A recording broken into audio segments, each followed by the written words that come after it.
Today, I'm going to be reviewing Rich Dad, Poor Dad, and what are the personal lessons I took from it. If you want to know, let's go.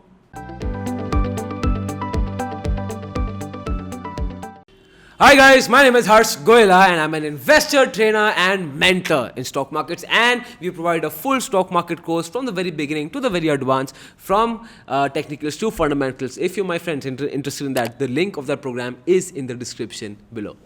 So today, like I told you, I am going to be telling you my 4 points that I have learned from Rich Dad Poor Dad. Again, these are my personal lessons. You something हो सकता है कि आपको कुछ और हो. This is what I take. The 4 things that really affected me from this. सबसे पहला, let's talk about the book Rich Dad Poor Dad. Now, let's be honest, this is one of the most famous books that is out there.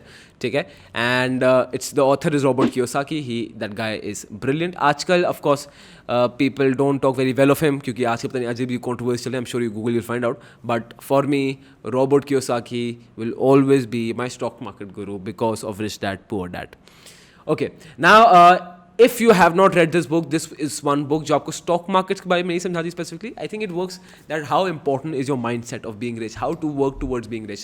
तो उस angle से this is a must read book for every single person if you have not read it already, right? So in this video I'm not going to give you spoilers, मैं आपको बताने वाला हूँ. I'm just going to tell you 4 lessons जो मैं personally सीखा हूँ Rich Dad Poor Dad से. And fun fact, ये जो book है ना, ये book can you see? I don't know if you can see here. I don't know if you can see here. This book, Dear Harsh, a very happy Diwali. Papa, this is on 1st November 2005. ये दिवाली पे मिली थी 2005 की मुझे. And I think I was in 7th, 8th. 2000 school finished, 7th, 8th, something like this. So yeah, so this is definitely one of my most special books. Now here are the 4 lessons I have for you जो मैं सीखा हूँ. Lesson number 1. Poor people work for money, rich people make money works for them. Poor people work for money, rich people make money work for them. ठीक है, इसको समझते हैं. Again ये बोलना बड़ा आसान है, I'm sure आपने पहले सुना होगा, but let's deeply dive into it. ये mindset बहुत ज़रूरी है. A person who is rich, who wants to get rich ना, he will make sure that his money is working for him. And a poor person will always try to work for money. अब you might say कि हर शायद चलो यार तो बड़ी बातें हो गई कि तुम अमीर हो तो बहुत पैसे हैं तो पैसे money will work for you. ठीक है, बट मेरे पास इतने पैसे नहीं हैं. आई एग्री विद यू, ये हो सकता है. Now let me talk realistically. I can tell you so many cases. और मैं केस अपने कजन्स के बारे में आपको बता रहा हूँ. मेरी cousins who are in very well placed jobs, my friends who are in well placed jobs, they are earning very well. ठीक है, बट सारा पैसा बैंक में रखा है. वो बोलेंगे कि मैं बोला कि वाई डोंट यू इन्वेस्ट. अरे सर हर से अभी टाइम नहीं है मेरे पास, अभी बाद में देख लूँगा, अभी I don't have time bro, I don't understand stock markets and stuff. होता है ना, कूल बनने की कोशिश करते हैं. एंड जैसा कि मुझे समझ नहीं आता and they joke about it, और वो बोलते हैं ठीक है, they don't invest. And I feel sorry for them. ये मजाक भी नहीं है, I feel sorry for them is because उनकी माइंड सेट ही पुअर वाला है. They are working for money, वो नौकरी जा रहे हैं, but they are not making their money work for them. और ये उसका आपके साथ भी हो. That you are delaying the fact of learning stock markets. You are delaying कि अच्छा मार्केट्स में कल इन्वेस्ट करेंगे, कल करेंगे. आपका अपने पैसा बैंक में रखा हुआ है without putting any use to it. You've invested your money in banks without putting any use to it. और लोगों के साथ ऐसा होता है और बैंक में रखे हुए पैसे, और वो भी सेविंग्स अकाउंट में, FD में भी नहीं डाले. This is the difference. Doesn't matter how much you're earning. I'm talking that if you don't even have, you think that you don't have time to see when and how your money should be placed and how should you invest your money, you are in the poor mindset and you will never become rich. You will, क्योंकि वही है, you are working for money and you're not making your money work for you. अब लोग मुझे बोलते हैं हर्ष, actually the thing is ना, I don't have time. Are you serious? अब चलो, I'll tell you the concept of time. If suppose I tell you Monday को you will have to miss your office, पूरा week you'll have to miss your office and I will give you 10 crores. Miss your office, I'll 10 crores. तो क्या बोलोगे? I don't have time. Harsh, are you serious? I don't have time क्योंकि मुझे बहुत काम है. नहीं, आप बोलोगे छोड़ दिया, बताओ क्या करना है, right? If you know the value, you will automatically generate time. आपकी priority set हो जाएंगी. So please understand this. Rule number 1, lesson number 1 which you should understand, you should help at least दूसरे लोगों को भी बताओ. That poor people work for money, rich people make money work for them. But in the middle class bracket जहाँ हम हैं, where people have money, still they don't make money work from them. उन्होंने FD में पैसे भरे हुए. So this was the lesson number 1. Now we move to the lesson number 2. Poor people only work for their company's profit. Poor people only work for their company's profit. This is the lesson number 2. क्यों? अब again am I saying that जो भी these are my personal learnings, ठीक है, सबसे पहली चीज these are my personal learnings वोट में लेता हूँ. अब क्या मैं ये बोल रहा हूँ कि जो भी जॉब में है वो पुअर है, पुअर माइंडसेट? बिल्कुल भी नहीं. People are, if you are happy in your job, if you are happy in your 9 to 5 job, तो नथिंग बेटर देन दैट. इसमें कुछ खराबी नहीं है जॉब करने में. आजकल I think there is been stigma that poor people are middle से, वो जॉब करना तो बहुत ही लो क्लास है, पता नहीं क्यों स्टिग्मा बन चुका है. वैसे it is your choice, but हाँ, if the point that you don't like your job, you are stuck in that job, you are being harassed in that job, और तब हट के हो, तो प्रॉब्लम है. Now coming back to lesson, poor people only works for the companies profit. ये I think मैंने अपनी TEDx JIT टॉक में भी बात किया था. एंड आई थिंक जो अभी मेरी टॉक आई है, that was TEDx Guru Gobind Singh university, can check that out also. मैंने वहाँ पे केस स्टडी बताई थी. इज दैट सिंपल है. This gentleman is at a ex GM, ठीक है. He was doing very well at the age of 65 when he retired. No, he had no home, he had no house. जबकि he was a ex general manager, मतलब he was at the top. So his salary was in high numerals. High numerals, I mean, at least I think I would say 6 digits तो हो गई होगा. ठीक है. अब करते करते क्या हो गया? Because time went by and he did not take any much action on it. ठीक है. He was only working for a company, सिर्फ कंपनी के लिए फोकस था, कभी खुद के फाइनेंस में वर्क ही नहीं किया. और अब at the 65 he does not even have a home. Please be sure you don't do this. Again, am I saying taking a job is bad? बिल्कुल भी नहीं. वो आपकी मर्जी है. If you like it, then it's beautiful, my friend. What am I saying? Please just don't work for your companies. Work for yourself. Work for yourself. If you're just working for your company, कि नहीं company का profit, अरे भाई खुद का तो profit कर लो. Your company, you are replaceable in a company like this. If you're thinking you're irreplaceable, trust me, you will be replaced in 2 days. You won't even come to know about it. And this is not with you, this is with every person on this planet. कोई इतना important नहीं होता. Everyone is replaceable.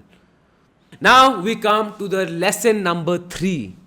Rich understand the difference between assets and liabilities. Poor don't. Rich people understand the difference between assets and liabilities. कैसे? अब सबसे पहली चीज, I am not talking about the assets and liabilities जो अपने commerce में हम सब ने पढ़ी है. That is not, I would say that is not what we use in real life clearly. ठीक है. जैसे गिव एन एग्जाम्पल. एसेट क्या है? एसेट वो है anything which gives you value, which gives you income और वेल्थ और gives you value. Liability क्या है? Which takes that value away from you. Simple. इसको और आसान भाग, अब सबसे down to the easiest way to understand if a thing is asset और not. The easiest way to understand is that, take for example, take a situation जहाँ पे you buy that thing and you can not sell it later. If it's a asset, अगर take a thing, आपने कुछ लिया उसको and imagine कि you can not sell it later. अगर वो एसेट है तो will give value to, liability तो नहीं देगा. Let me give an example.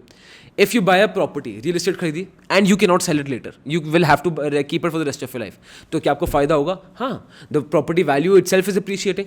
ठीक है. सेकंड चीज, you can do agriculture on it, खेती बाड़ी करते हैं, you can make a house on it, you can give it on rent, you can put a office on it, you can do so many things with it. So is it a asset? It is. On the other situation, let's take a company stock. आपने stock खरीद लिया company का, you cannot sell it ever again. होगा क्या? You will get dividends. When the companies grow, the share price grows. तो is it an asset? It is an asset. Anything else is a liability. तो simply whenever you confuse कि asset liability क्या, तो इस definition से you will compare. You can see, judge a thing whether it's an asset or liability. अब the thing is, people, especially poor people, they don't understand this concept. उनके हिसाब से गाड़ी is an asset. A car is the worst thing you can buy for yourself. Trust me. A car is the worst thing you can buy for yourself. क्यों? It's a depreciating asset and car is the most depreciating asset on which you are paying interest and you're taking loan and you're facing inflation. तो गाड़ी से बुरी investment तो कुछ है नहीं, but people क्या करते हैं? They take it as an asset. ठीक है. People will take loans on cars. They can't afford it, but they'll buy a Honda City, they'll buy a Honda Accord, they'll buy a Mercedes. क्यों? It is cheaper for you to rent it out, to rent a Mercedes out. अगर आपको बाहर जाना है ना, 1-2 दिन का शौक है, रेंट कर लो, वो 10,000 एक दिन का, तभी भी इट्स चीपर. ठीक है. On the second thing, people buy expensive phones, extravagant phones, they are taking EMIs on it, they are paying loans on it. अब देखोगे, poor people will always take money on depreciating assets.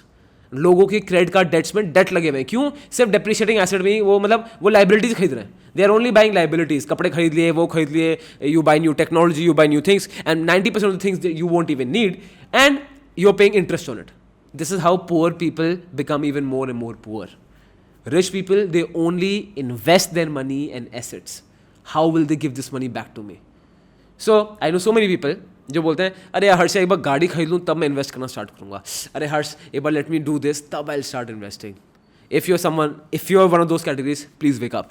Please wake up. ये poor mentality है that you are putting your money in a depreciating asset और a liability but not an asset. So this is the lesson number 3.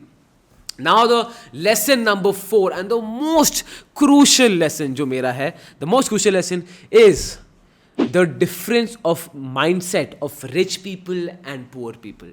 The difference of mindset of rich people and poor people. ठीक है? Now, if you read the book or if you've read the book, आप देखोगे and this is my observation, आप देखोगे that Robert Kiyosaki has not specifically shown that the poor dad is too poor in life, the rich dad is too rich in नहीं. Specifically, Robert Kiyosaki has taken these two mindsets. Mindset. I want you to, मैंने देखा ना इसमें सबसे important है the mindset shift. The mindset of importance. Rich dad was rich in his mindset. Poor dad was poor in his mindset. कैसे? अब आप खुद देखोगे इसमें दिखाया है कि rich dad क्या था? Rich dad will tell you go for opportunity. Opportunity मिले लो, risk मिले लो, काम करो. Poor dad क्या बोलेंगे? नहीं, रिस्क नहीं लेना है. Be safe in life, safety first in life. Rich dad क्या बोलेगा? How to hire people. He will tell please learn how to hire people. What will poor dad say? Learn how to get hired, how to make sure that interviews में do well. Rich dad क्या बोलेगा? Follow your interest and find a solution in the world to solve that. Poor dad क्या बोलेगा? Do work hard in studies, get a job, get a government job. Rich dad क्या बोलेगा? Take risk in life, आगे बढ़ो, make investments, make yourself financially literate. Poor dad क्या बोलेगा? Financial literacy मतलब save, सिर्फ जिंदगी भर हम सेव करते रहेंगे, जो भी पेनीज आ रहे हैं सेव करते रहेंगे, and that not correctly. Rich dad क्या बोलेगा? Make sure that you always put your money and assets no matter what other people think. उससे फर्क नहीं पड़ता. व्हाट सोसाइटी थिंक्स फर्क नहीं पड़ता. If you driving a second hand car फर्क नहीं पड़ता. पुअर डैड क्या बोलेगा? सोसाइटी मैटर्स, ये फर्क पड़ता है. You should maintain a thing in society, be safe. तो अब देख लो डिफरेंस क्या है, डिफरेंट माइंडसेट का है. When you if you read this book then think about again, and if you haven't not read this book, read this book and observe this. What Robert Kiyosaki is, मेरे हिसाब से, this is my personal opinion, what he is showing is specifically the mindset shift. And this is the biggest learning I've got from this book. ये book मुझे बताती है what is the difference of mindset from the rich people, from the poor people, and that is why it is so important. If you want to know about the investor trader mindset, I had made a video, my secret in stock market, जिसमें बताता हूँ what is the investor trader mindset, क्या है क्या नहीं है. Link आपको इधर कहीं आई बटन में मिल जाएगा. Be sure to watch that video after that. That's a master class and you will absolutely, chef's kiss, you will love it. Well, that was it for today. इसके बाद वो वीडियो देखना मत देखना, आपके वीडियो खत्म होने के बाद सजेस्टेड वीडियोस में मिल जाएगी. एंड नीचे कमेंट करके बताओ व्हाट डू यू थिंक कुछ और लेसन्स आपको मिले या डिफरेंट लेसन्स मिले. और इफ यू फील कि Harsh now after this I am going to read this book definitely, if you are one of that person, नीचे कमेंट करके बताओ. If you have read this book and you have some other things to add, नीचे comment करके बताओ, so that all friends can learn. Like this video, share this video, and definitely क्या कर रहे हो दोस्त, सब्सक्राइब टू द चैनल. जो bell icon मिल रहा है उसको दबा दो, बेल को मार दो, and just subscribe to this channel. We are really working hard and we are really pushing hard कि कितने schedule के साथ we are pushing out videos. So it will be great if you show your love to us. And yeah, so yes, that was about it. My name is Harsh Goyla. Give my regards to your family members. Give my love to your young ones. This is Goyla School of Finance, financially empowering you.